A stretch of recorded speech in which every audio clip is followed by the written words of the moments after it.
Hello friends, welcome to our YouTube channel English practice with Mohan. Friends, आज हम लोग सीखने वाले हैं कि विल मैक का यूज कैसे करते हैं। तो मैंने पिछले क्लास में मैक और मैड का यूज सिखा दिया है कि मैक और मैड का यूज कैसे करते हैं। जो कि मैक उसमें से प्रेजेंट में यूज होता था, मैक और मैक्स, जो कि हम लोग काफ़ी अच्छे से जाने। उसके बाद मैड का यूज जाने कि मैक का ही पास्ट होता है मैड, तो मैड का भी यूज हम लोग सीख चुके हैं। अब इस क्लास में हम लोग जानेंगे कि विल मैक का यूज कैसे करते हैं। तो बिना टाइम वेस्ट किए हम टॉपिक को स्टार्ट करते हैं। विल मैक, तो आज का टॉपिक है विल मैक, जो कि फ्यूचर में होता है। हम पहले क्लास में ये सब बता चुके थे जब मैक का टॉपिक स्टार्ट किए थे तब।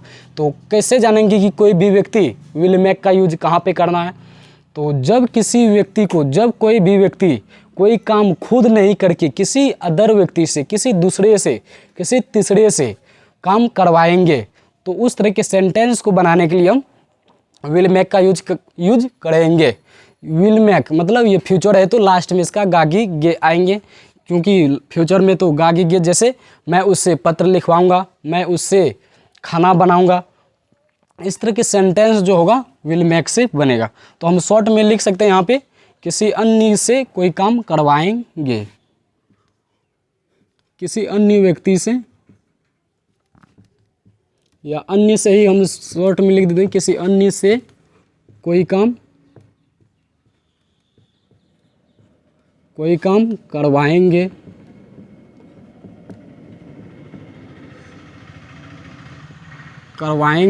या फिर करवाएंगी।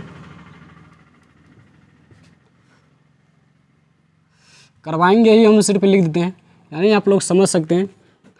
जब भी किसी व्यक्ति को बोलना पड़े खुद काम नहीं करके किसी दूसरे से काम कोई करवाएंगे, तो इस तरह के सेंटेंस को बनाने के लिए हम विल मैक का यूज करते हैं।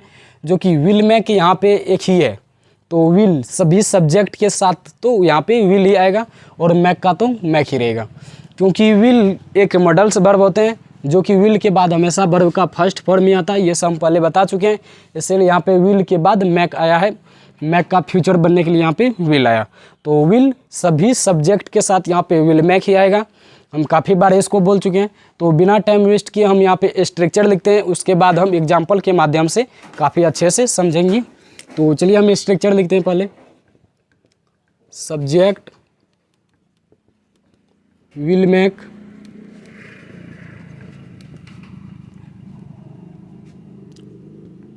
ऑब्जेक्टिव प्रोनाउन, ओ मतलब ऑब्जेक्टिव, पी मतलब प्रोनाउन, वर्ब वन और अदर ऑब्जेक्ट जो भी आएंगे वो। ये हुआ सिंपल स्ट्रक्चर। और हम इसका नेगेटिव स्ट्रक्चर लिखते हैं। सब्जेक्ट, हम पहले बता चुके हैं कि हमेशा जो पहले हेल्पिंग वर्ब आता है उसके जस्ट बाद ही नॉट लगाते हैं। Subject will not make, O P मतलब ऑब्जेक्टिव प्रोनाउन, यानी प्रोनाउन का ऑब्जेक्टिव केस आता है। इस तरह के सेंटेंस में हम काफ़ी बार बता चुके हैं। जो भी नहीं जानते हैं ऑब्जेक्टिव प्रोनाउन सब्जेक्टिव प्रोनाउन क्या होता है, वो पीछे क्लास जाके देख सकते हैं, हम वहाँ पे बता चुके हैं। ऑब्जेक्टिव प्रोनाउन, उसके बाद verb one,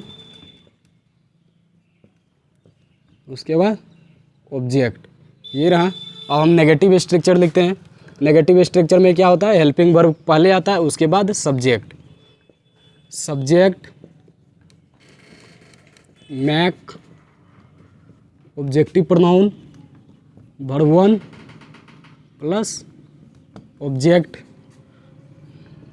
interrogative negative structure will subject not plus make plus objective pronoun, objective क्या भी इसको बोल सकते हैं, verb one plus object, double interrogative structure WH word will subject make objective pronoun, verb one plus object. ये रहा double interrogative structure. हम double interrogative negative structure भी लिखते हैं यहाँ पे। WH word will subject not make objective pronoun verb 1 object. ये रहा स्ट्रक्चर जो कि इस तरह के सेंटेंस को बनाने में सहायता करेगी और यही सेंटेंस पे सभी स्ट्रक्चर पे बोले जाएंगे, जो भी सेंटेंस फ्यूचर में बोले जाएंगे जब किसी से कोई काम करवाना होगा। यानी जब कोई व्यक्ति खुद काम नहीं करके किसी दूसरे से कोई काम करवाएंगे फ्यूचर में, तो इस तरह के सेंटेंस बनाने के लिए हम विल मेक का यूज करते हैं, जो कि इस तरह के सेंटेंस बनाने के लिए यहाँ पे स्ट्रक्चर होता है, वही स्ट्रक्चर को हम यहाँ पे लिखे हैं। तो चलिए देखते हैं एक बार और। Subject will make objective pronoun verb 1 object, simple structure, affirmative structure भी बोलते हैं इसको। उसके बाद negative structure, subject will not make objective pronoun verb 1 object. और interrogative structure, will subject make objective pronoun verb 1 object.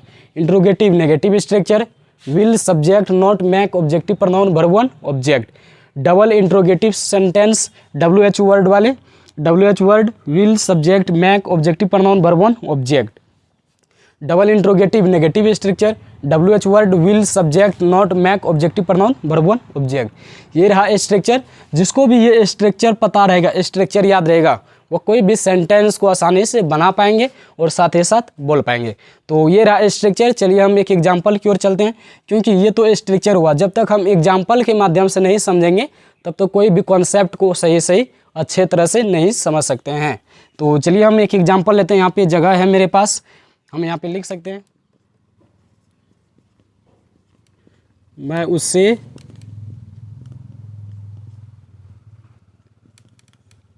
अंग्रेजी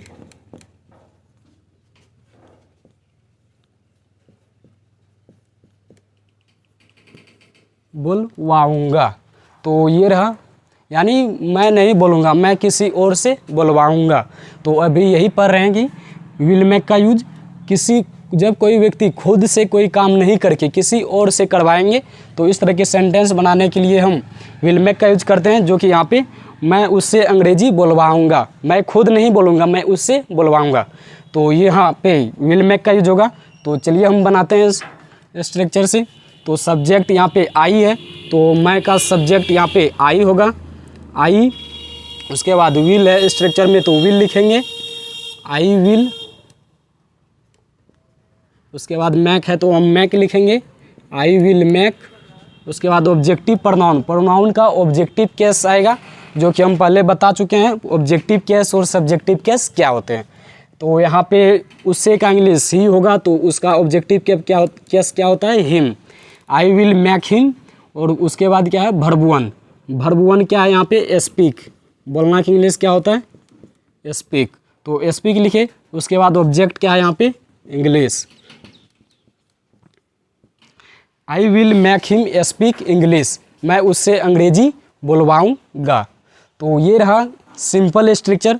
तो हम यहाँ पे सभी स्ट्रक्चर पे बोल देते हैं, आप लोग समझ सकते हैं। मैं उससे अंग्रेजी बोलवाऊँगा, तो इसका क्या हुआ, I will make him speak English, मैं उससे अंग्रेजी नहीं बोलवाऊँगा। I will not make him speak English, क्या मैं उससे अंग्रेजी बोलवाऊँगा। Will I make him speak English, क्या मैं उससे अंग्रेजी नहीं बोलवाऊँगा। Will I not make him speak English, मैं उससे अंग्रेजी क्यों बोलवाऊँगा। Why will I make him speak English, why will I make him speak English, मैं उससे अंग्रेजी क्यों नहीं बोलवाऊँगा। Why will I not make him speak English. जिसको भी स्ट्रक्चर याद रहेगा वो कोई भी सेंटेंस को आसानी से बोल पाएंगे। तो उम्मीद करते हैं कि आज की क्लास आप लोगों को पसंद आया होगा। तो अगर आप लोगों को सिखाने का तरीका पसंद आता है तो चैनल को सब्सक्राइब कीजिएगा और अपने दोस्तों के पास शेयर जरूर कीजिएगा। थैंक यू, मिलते हैं नेक्स्ट क्लास में।